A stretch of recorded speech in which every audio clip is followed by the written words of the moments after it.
અને બધાની સામે તેણે તે ભિખારીને વરમાળા પહેરાવી. આ ભિખારી નથી જ, આ મારા પતિ છે. ના, આ શક્ય નથી. આ ભિખારી મારો પતિ કેવી રીતે હોઈ શકે? હા, હું જ છું.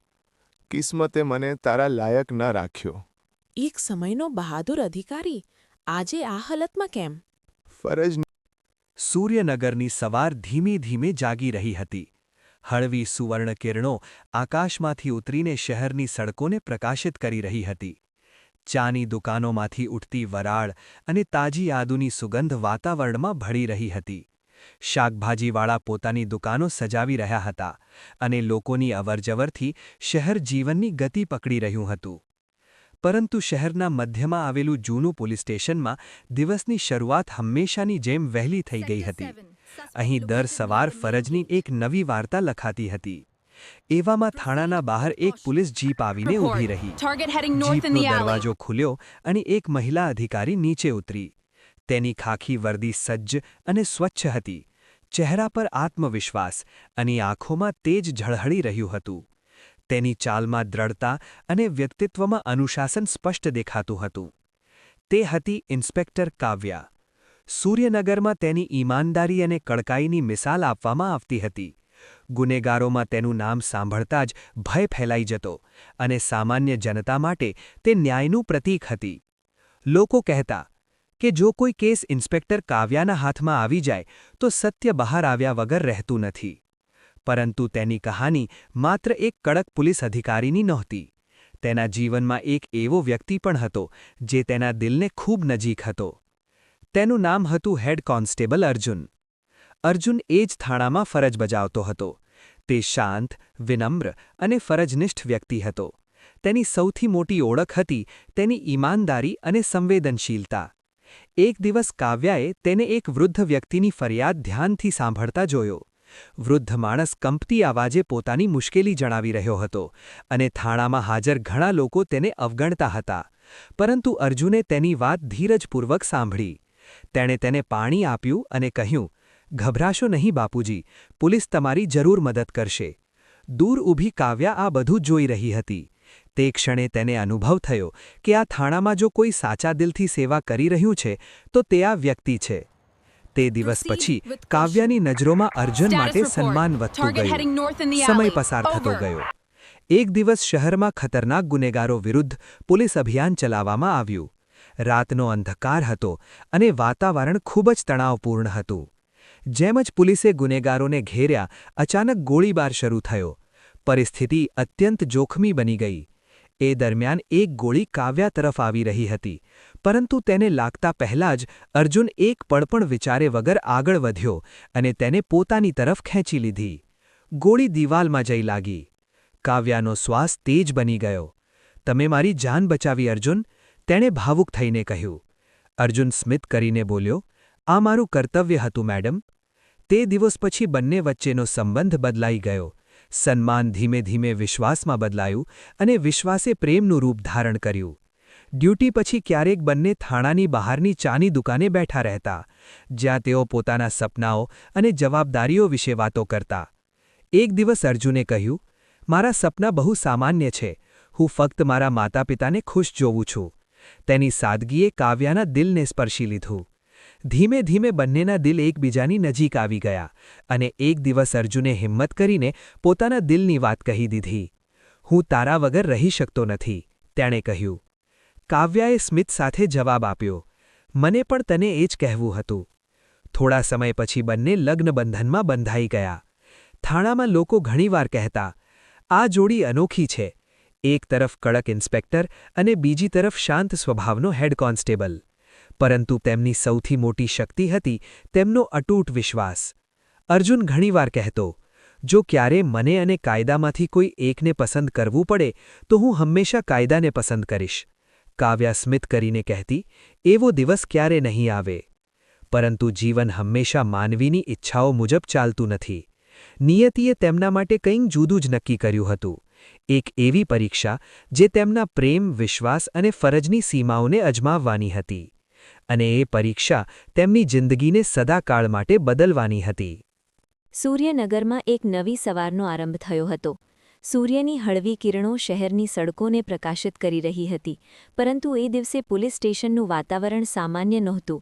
ત્યાં એક અજાણી બેચેની અને તણાવ છવાયેલો હતો. અચાનક થાણાના રેકોર્ડ રૂમમાંથી એક સિપાહી ગભરાયેલો દોડતો આવ્યો. મેડમ, મોટી મુશ્કેલી થઈ ગઈ છે, તેણે હાંફતા કહ્યું. ઇન્સ્પેક્ટર કાવ્યાએ ગંભીર અવાજમાં પૂછ્યું, શું થયું? સિપાહીએ જવાબ આપ્યો, મેડમ, રેકોર્ડ રૂમમાંથી જપ્ત કરાયેલા કેસના પુરાવા, નગદ ભરેલો બેગ ગાયબ થઈ ગયો છે. આ સાંભળતા જ આખા થાણામાં સન્નાટો છવાઈ ગયો. તે પૈસા એક મોટા ગુનેહિત કેસનો મહત્વપૂર્ણ પુરાવો હતા.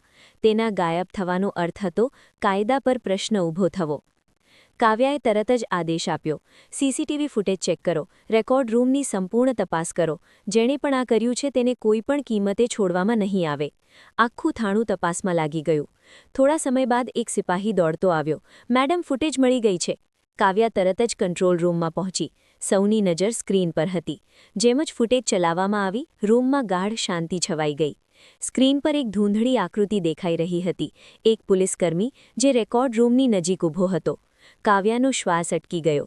તે આકૃતિ કોઈ બીજાની નહીં, પરંતુ હેડ કોન્સ્ટેબલ અર્જુન જેવી લાગી રહી હતી. તેનું દિલ આ સત્ય સ્વીકારવા તૈયાર નહોતું, પરંતુ પરિસ્થિતિઓ તેના વિરોધમાં હતી. રૂમમાં હાજર બધા પોલીસકર્મીઓ મૌન હતા. કાવ્યાના સમક્ષ જીવનનો સૌથી મુશ્કેલ નિર્ણય હતો, ફરજ કે વિશ્વાસ. તેણે કઠોર અવાજમાં કહ્યું, તપાસ પૂર્ણ થાય ત્યાં સુધી તેને સસ્પેન્ડ કરવામાં આવે છે. આ સાંભળતા જ રૂમમાં સન્નાટો છવાઈ ગયો. અર્જુને ઊંડો શ્વાસ લીધો અને ધીમા અવાજમાં કહ્યું, મને મારા સત્ય પર વિશ્વાસ છે મેડમ. તેની આંખોમાં દુઃખ હતું, પરંતુ કોઈ ફરિયાદ નહોતી. તેણે સલામ કરી અને રૂમમાંથી બહાર નીકળી ગયો. એ દિવસે પ્રથમવાર કાવ્યાને અનુભવ થયો કે કાયદાનો માર્ગ કેટલો કઠોર હોય છે. ઘરનું દૃશ્ય. સાંજે ઘરમાં પણ ભારે મૌન છવાયેલું હતું. બંને વચ્ચે શાંતિ છવાઈ ગઈ હતી. કાવ્યાએ ધીમા સ્વરમાં કહ્યું, અર્જુન, જો તું નિર્દોષ છે તો સત્ય જરૂર બહાર આવશે. મને કાયદા પર વિશ્વાસ છે. અર્જુને તેની તરફ જોઈને કહ્યું, મને મારા સત્ય પર વિશ્વાસ છે, પરંતુ કદાચ તને નથી. આ સાંભળીને કાવ્યાનું દિલ કંપી ઉઠ્યું, પરંતુ તે કંઈ બોલી ન શકી. એ રાતે બંનેની આંખોમાંથી ઊંઘ કોસો દૂર રહી. તપાસનું પરિણામ. દિવસો પસાર થતા ગયા. તપાસ આગળ વધતી રહી, પરંતુ દરેક નવો પુરાવો અર્જુન તરફ જ સંકેત કરતો રહ્યો. ઉચ્ચ અધિકારીઓનું દબાણ વધતો ગયો. અંતે તે દિવસ આવી પહોંચ્યો જ્યારે અંતિમ નિર્ણય લેવાયો. આખું થાણું હાજર હતું.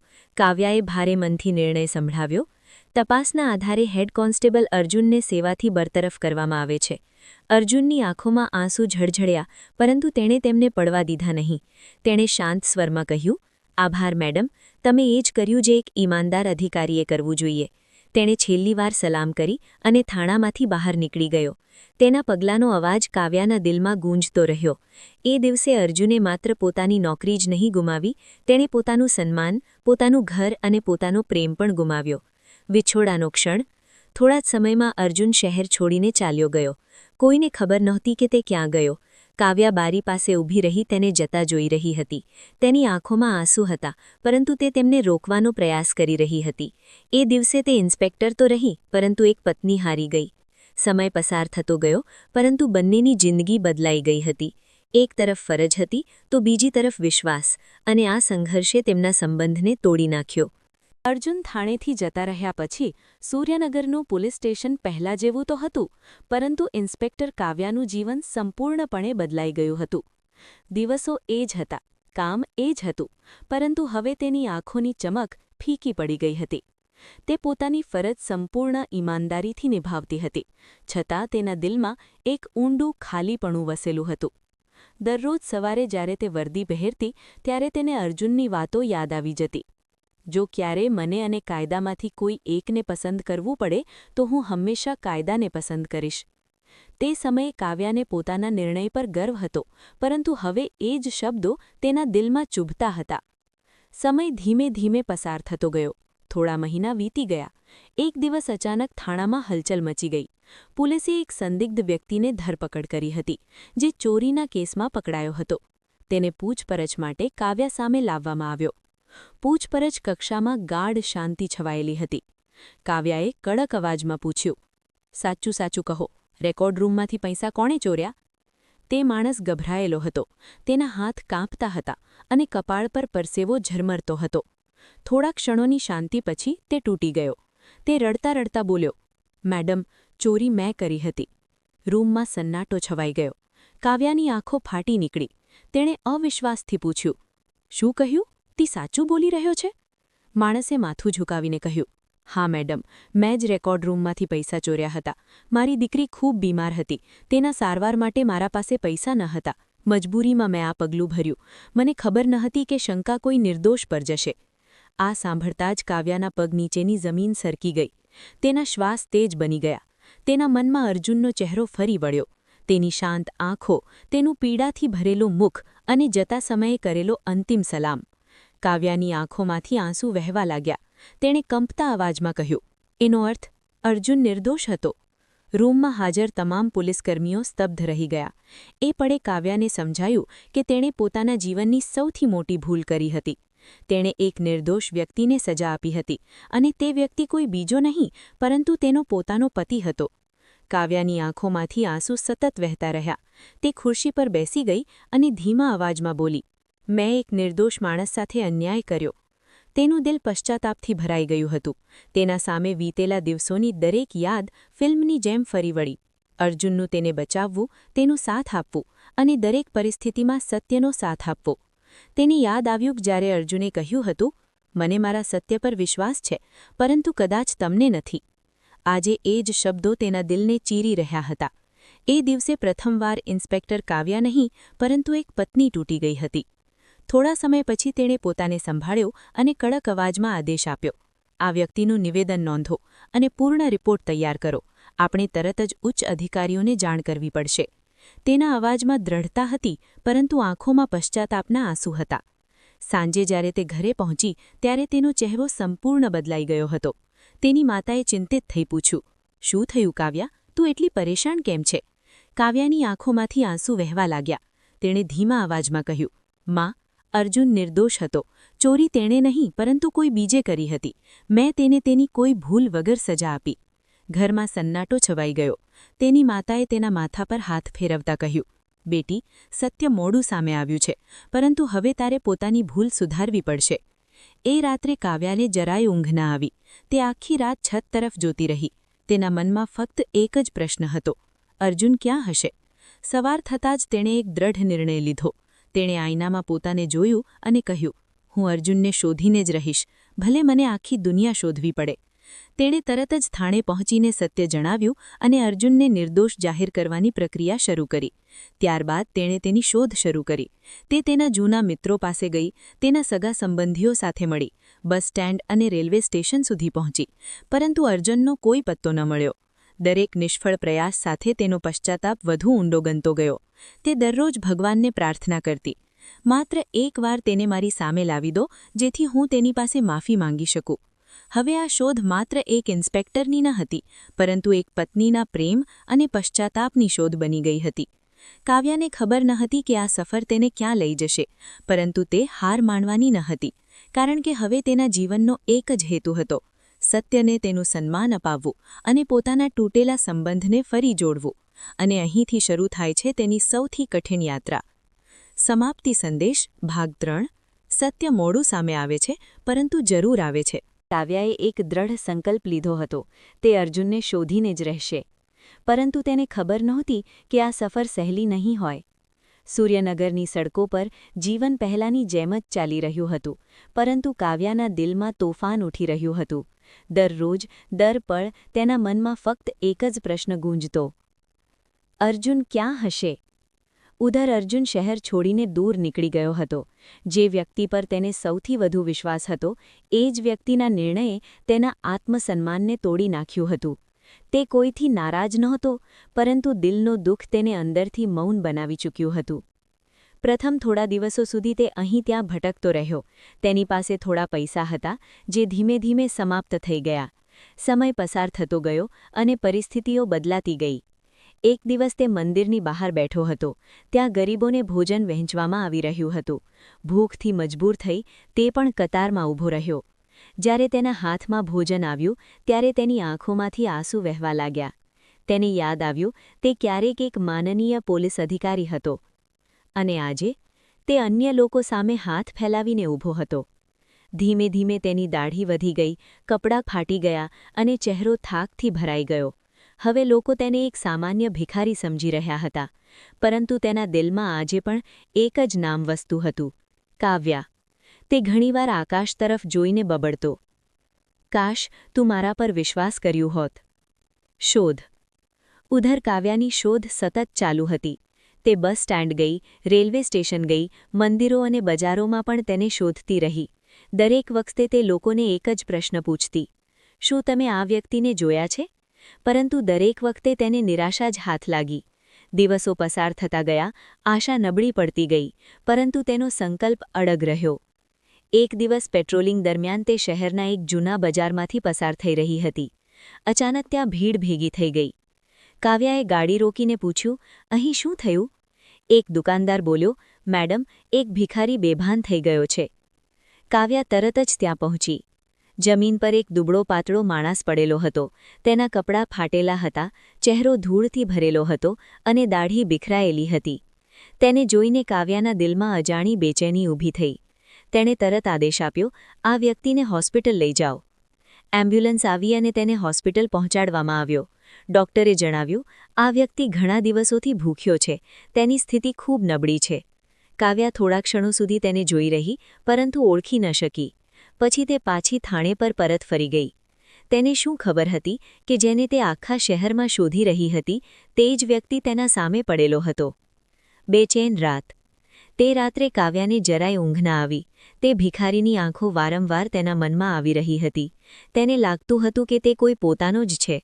અંતે બેચેની વધતા તેણે નિર્ણય લીધો: મારે હોસ્પિટલ ફરી જવું પડશે. રાત્રિના સન્નાટામાં તેની ગાડી હોસ્પિટલની બહાર આવીને અટકી. ધીમે ધીમે તે રૂમ તરફ આગળ વધી જ્યાં તે વ્યક્તિ દાખલ હતો. દરવાજા સામે પહોંચીને તે થોડા ક્ષણ માટે અટકી ગઈ. તેનું દિલ ઝડપથી ધબકી રહ્યું હતું. પછી તેણે ધીમેથી દરવાજો ખોલ્યો. સત્યનો સામનો. રૂમની અંદર એક માણસ પથારી પર બેઠો હતો. તેની દાઢી હજુ પણ બિખરાયેલી હતી, પરંતુ ચહેરો સ્પષ્ટ દેખાતો હતો. જેમ જ કાવ્યાની નજર તેના પર પડી, સમય જાણે થંભી ગયો. તેના હોઠ કંપી ઉઠ્યા. તેની આંખોમાંથી આંસુ વહેવા લાગ્યા. તે કંપતા અવાજમાં બોલી: અર્જુન. તે માણસે ધીમે ધીમે માથું ઊંચું કર્યું. તેની આંખોમાં દુઃખ હતું અને મૌન પણ. તે ખરેખર અર્જુન જ હતો. કાવ્યા તેની નજીક આવીને રડતી બોલી: અર્જુન, મને માફ કરી દો. મેં તારી સાથે બહુ મોટો અન્યાય કર્યો છે. અર્જુને શાંત અવાજમાં જવાબ આપ્યો: તમે એ જ કર્યું જે એક ઈમાનદાર અધિકારીએ કરવું જોઈએ. તેના અવાજમાં કોઈ ફરિયાદ નહોતી. આ સાંભળીને કાવ્યા વધુ તૂટી ગઈ. તે બોલી: પણ હું એક પત્ની પણ હતી અને મેં મારા પતિ પર વિશ્વાસ ન કર્યો હતો. અર્જુનની આંખોમાં ભીની ચમક આવી ગઈ. થોડા ક્ષણો બંને મૌન રહ્યા. રૂમમાં ગાઢ શાંતિ છવાઈ ગઈ. પછી અર્જુને ધીમેથી કહ્યું: જો હું તમને માફ ન કરું તો કદાચ હું જીવનભર પોતાને પણ માફ ન કરી શકું. આ સાંભળતા જ કાવ્યાની આંખોમાં ખુશી અને દુઃખના આંસુ એકસાથે વહેવા લાગ્યા. તે આગળ વધીને અર્જુનને ભેટી પડી. એ પળે મહિનાઓનું દુઃખ જાણે ઓગળી ગયું. સમાપન. તે રાત્રે હોસ્પિટલના રૂમમાં બે દિલ ફરી એક થઈ ગયા. વિયોગનો અંધકાર હવે સમાપ્ત થવાનો હતો અને આશાની નવી કિરણ જન્મી હતી. પરંતુ તેમની કહાની હજુ અધૂરી હતી. ન્યાય અને સન્માનની લડાઈ હજુ બાકી હતી, અને એ જ લડાઈ તેમના જીવનને નવી દિશા આપવાની હતી. આ જ વિશ્વાસ તેમની નવી શરૂઆતનો આધાર બનવાનો હતો. નવી સવાર, નવી આશા. અગલી સવારે સૂર્યનગરમાં સુવર્ણ કિરણો ફેલાઈ રહી હતી. હોસ્પિટલની બારીમાંથી આવતી સૂર્યકિરણોએ રૂમને પ્રકાશિત કરી દીધો. ડોક્ટરે સ્મિત સાથે કહ્યું: હવે તમે સંપૂર્ણપણે જોખમથી બહાર છો. થોડા દિવસ આરામ કર્યા પછી તમે સામાન્ય જીવનમાં પાછા ફરી શકો છો. આ સાંભળતા જ કાવ્યાના ચહેરા પર રાહત ઝળહળી ઉઠી. થોડા જ દિવસોમાં અર્જુન સંપૂર્ણ સ્વસ્થ થઈ ગયો. તેની આંખોમાં ફરી આત્મવિશ્વાસ ઝળહળવા લાગ્યો. કાવ્યાએ દ્રઢ અવાજમાં કહ્યું: હવે સમય આવી ગયો છે કે સત્યને બધાના સામે લાવવામાં આવે. અગલા જ દિવસે કાવ્યા પોલીસ મુખ્યાલય પહોંચી. તેના હાથમાં તપાસ રિપોર્ટ, સ્વીકારોક્તિના દસ્તાવેજો અને તમામ પુરાવા હતા. મીટિંગ રૂમમાં વરિષ્ઠ અધિકારીઓ બેઠા હતા. કાવ્યાએ સલામ કરીને કહ્યું: સર, હું હેડ કોન્સ્ટેબલ અર્જુનના કેસની સંપૂર્ણ સચ્ચાઈ તમારી સામે રજૂ કરવા માંગુ છું. તેણે સમગ્ર ઘટના વિગતવાર જણાવી. ચોરીની સ્વીકારોક્તિ, તપાસના નિષ્કર્ષો અને અર્જુનની નિર્દોષતા. રૂમમાં ગાઢ શાંતિ છવાઈ ગઈ. થોડા ક્ષણો બાદ એક વરિષ્ઠ અધિકારીએ કહ્યું, ઇન્સ્પેક્ટર કાવ્યા, તમે તમારી ભૂલ સ્વીકારી ઈમાનદારી અને સાહસનું ઉત્તમ ઉદાહરણ આપ્યું છે. આ એક સાચા અધિકારીની ઓળખ છે. તપાસ સમિતિએ તમામ દસ્તાવેજોની સમીક્ષા કરી. પછી ઐતિહાસિક નિર્ણય સંભળાવવામાં આવ્યો. હેડ કોન્સ્ટેબલ અર્જુનને તમામ આરોપોમાંથી મુક્ત કરવામાં આવે છે અને તેમને ભરી પોલીસ સેવામાં બહાલ કરવામાં આવે છે. આ સાંભળતા જ કાવ્યાની આંખોમાં ખુશીના આંસુ આવી ગયા. અર્જુને ગર્વથી સલામ કર્યો. તે પળે ન્યાયે અન્યાય પર વિજય મેળવી લીધો હતો. વર્દીની વાપસી.